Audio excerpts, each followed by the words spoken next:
Branden here. Time for more Branden's boy problems. So I've been trying to ease my way back into dating, even though realistically I'm not looking for a relationship. I just feel like at this point in my life right now, I need to focus on me, my finances, getting my life together, figuring out where I want to move next, rebuilding my life, especially since I'm not in a city anymore. I'm back in Pennsylvania and suburbia, and there's really not any guys here. But thankfully, I have two traveling jobs, so I'm traveling the past few months. I've been traveling 3 out of 4 weeks of the month, so it's not even I'm looking for any stability or consistency in dating. But I miss just having consistency, even though it is I don't want a relationship, but I kind of miss going on dates. I miss talking to someone. I miss having interests. It would be nice to even just have a regular friends with benefit. But granted, whenever guys hit me up locally, I'm kind of just not interested. And I just feel I don't feel having to douche and get ready and then go over and drive to them and whatnot, even though I feel that is my own fault. So it's I can't be I'm don't have any guys in my life. And then when guys are trying to get with me, I'm just kind of I don't really care. But also it's not really anyone I'm that interested in. And I do have some guys from my past and I'm that are hitting me up, but also they really annoy me. We have fallen out multiple times in the past. It was kind of just I'm not invested in you. I don't really know if I really care to reignite that. But I mean, they aren't guys that I didn't enjoy, but it's just kind of maybe I'm just, that was then, this is now. That was fine back then, but now that's not what I want. But I was talking to some guys recently, but now they've all fallen out. But I just kind of feel these men are just not mature and healed, and I just don't want to deal with it. It's just, I was talking to this guy from Canada. He's from Montreal. We've been talking for years though, on and off. But he's planning a trip to Madrid next month, and he invited me to come with him. I was kind of skeptical because it's Europe is super expensive. So I was can I afford that? But thinking about it, the way I've been working more consistently now, I feel I can afford it. But the issue is also just flying across the ocean to go meet up with a guy I've never met in a country we both don't live in. And then he was already planning to go without me. So he was going to cover the Airbnb because he's already booked it. But then that's also scary to me because it's what if we fall out? What if we have an issue? And then do I have to go make sure I have enough money to go book my own place for a week on top of that? So I kind of feel that's also makes me iffy and skeptical about wanting to go anyway, even though it is this is someone I've talked to a lot over the years, and I feel I trust him enough that I feel he wouldn't do that. But it is also I don't know him, and now I've definitely seen a new side of him where I'm yeah, this is not happening. So I was ready to book my ticket, even though I was kind of delaying it as long as possible. But I was ready to book it, but then he had not responded to my previous text, and then he didn't respond for 2 days, and that really pissed me off, even though this is kind of normal behavior for him. Whenever he's sad or upset about something, he'll disappear and retreat to himself, and honestly that is a major turnoff for me. But I feel since I live in a different country, I'm in the USA, he's in Canada, I didn't really care if he would disappear for a few days, because again, there wasn't really any he didn't owe me that, and also we weren't together. But when we're literally supposed to be planning an international vacation together and you think it's okay to not respond for days, yeah, that really had me fucked up. No, that is, and I hate being ignored. That's my biggest way to piss me off. That's the biggest way to get you cut off. I do not tolerate being ignored. I feel it's so disrespectful, especially when you are supposed to be planning an international vacation together. So that really pissed me all the way off. And then he finally responded. But then I was wondering okay, so what was the issue now that had you disappear for a few days? And then he told me he's going through some family stuff, and then he was telling me how he doesn't agree with what his mom and sister have some guy in the picture, and he doesn't want anything to do with that. So he's giving them an ultimatum to get rid of the guy or he's gonna cut them off. And I kind of just feel thinking about that, and just it kind of reminded me of my own ex's drama, where I kind of caused family drama, and he wanted that relationship with his mom and sister, but I was being messy bitch, and then they drove a wedge in between them. But I didn't like the mom and sister, so I didn't care. But I kind of feel now after going through couples therapy, after maturing, I feel I wanted to just give him advice. I didn't like the way he was handling the situation, especially since he said he wants that relationship with his mom and his sister, and he doesn't want to feel he doesn't have that family connection. But I'm also saying that you're the one choosing to give them an ultimatum. I feel like they're adults. You have to respect their choices. You don't need to be that extreme and say like you're gonna cut them off because you don't agree with what they're saying. And like you can't give people an ultimatum to do whatever you want. Like that's not how life works. And he just shut the conversation down. He's like, I don't want to talk about this. Like, let's just end this here. And then I was like, fine. Then we don't ever need to have a serious conversation and we can just keep things superficial. And then we didn't talk for like a few days.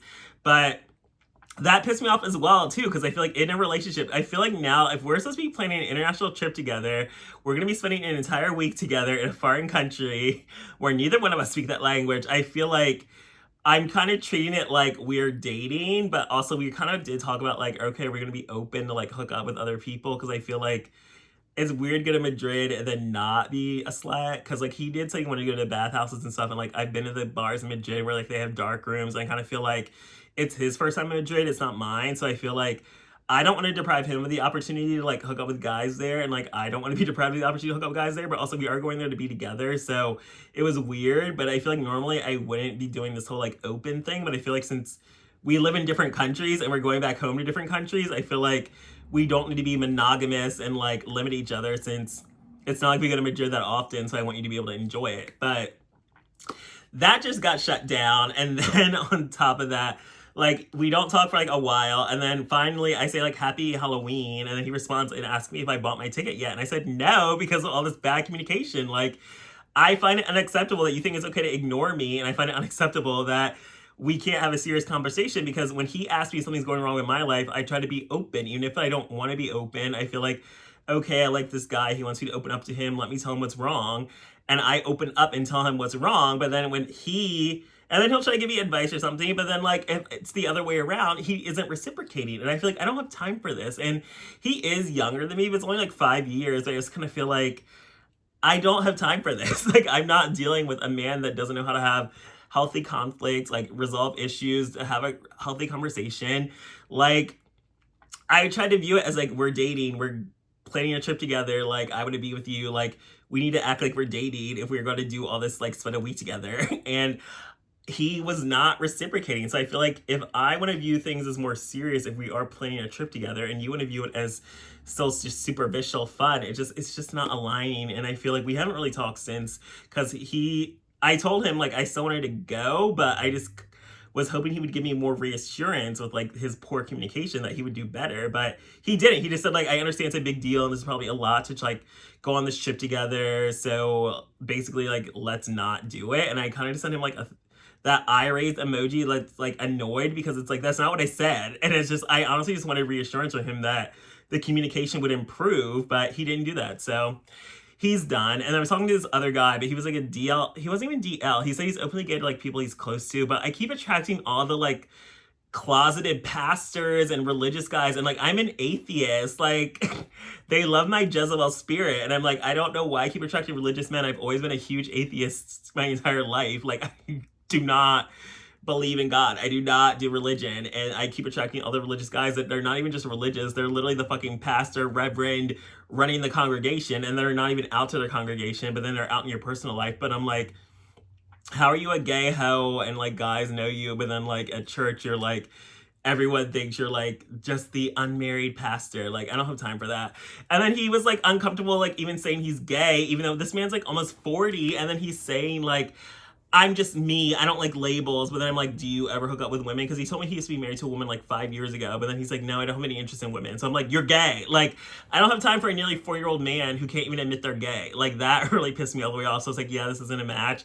Then I was talking to like this white guy that was like a food scientist, and like I was interested, but I kind of was more interested because like he takes work trips to like Europe, and I was like, ooh, I want to go on a work trip to Europe, because I know like all these girls that have like gone on like trips to Italy with guys, and like I want a guy to take me to Italy. So I was like, let me entertain this. But then he pissed me all the way off because he was a Gemini, and then I brought up like how my ex and I didn't work out, because Scorpio and Gemini are not compatible at all. But I always attract Geminis. I have fun with Geminis. But then he was all like, he believes in being friends with his exes, and he wouldn't tell me how many exes he's friends with, and that really bothered me, because it was like, you've answered every single question for like we've talked about for weeks, and then he was like, I don't owe you anything. And I'm just kind of like, it wasn't an issue answering any other question, but for some reason you can't answer like if you're so adamant that you are friends with exes, and then he tried to say I was insecure because I'm against it, but I'm like, no, it's not insecure. It's about not putting yourself in positions that would make your partner uncomfortable and jeopardize your relationship. And then he didn't understand that. And that's also why Scorpio and Gemini are not compatible, because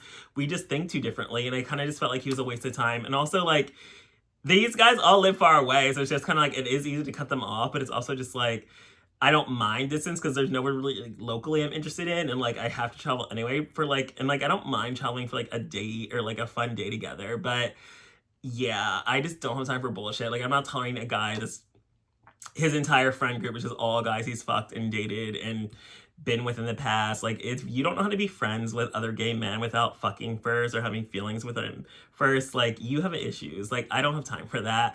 And we just had like this bitchy back and forth. So like he got cut off too. So I've just been cutting off everybody. But it's like, I want a guy, I want consistency, I want not a relationship, but I just want to have something. But yeah, I guess I need to stop like either just maybe give these local guys a chance or just accept that dating right now is just not happening. But all these men right now are pissing me all the way off. But I'm just also very much like, I'm about to be 35. I don't have time for bullshit. Like, I don't have time for unhealed men. I don't have time for guys that don't know how to communicate. I don't have time for guys that don't know how to have a healthy relationship. And it's like, I haven't had a healthy relationship yet. I always attract liars and guys that don't know how to be themselves or know how to be a healthy, loving partner. And I'm done with that. Especially now, like, I'm about to be 35. Like, I always said I don't want marriage or kids until I'm like 40 plus, even though I don't even think I want kids at all anymore. But until I'm like 40 plus, I don't want to be married. But I also feel like now I kind of need to be more serious. Like, I want marriage in the future, if we can even still get married, because gay marriage, who knows what's going to happen with that. But yeah, I'm just very much not tolerating bullshit anymore. Like, I did dating for fun in the past, but now it's like I do need some seriousness. I do need some healthiness. I need a guy that's mature and knows how to be a partner and wants to be a partner and wants to have a healthy relationship. So yeah, it's like I'm not even wanting a relationship, but it's like I still want a healthy relationship. I want a healthy situationship, whatever we decide on. But yeah, all these guys lately have just been disappointments, and I'm just happy doing me and being single if I instead of dealing with this bullshit. So thanks for joining me for another episode of Brandon's Boy Problems.